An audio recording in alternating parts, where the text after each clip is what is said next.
देखिए, दुआ माँगते वक़्त ना कभी भी इस शक को दिल में जगह नहीं देनी चाहिए कि आप जो दुआ माँग रहे हैं, वो कबूल होगी या नहीं होगी, या वो आपके हक़ में बेहतर है भी या नहीं है।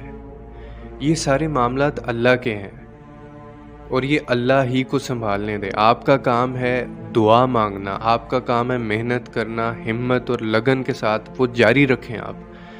बाकी उसके सुपुर्द कर दें, वो उसका काम है।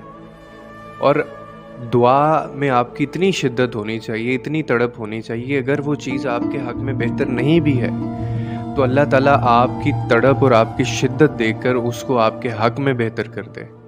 क्योंकि वो रब है, वही सब है, वो कर सकता है, वो हर चीज़ पर कादिर है और उसके लिए कोई भी चीज़ नामुमकिन नहीं है।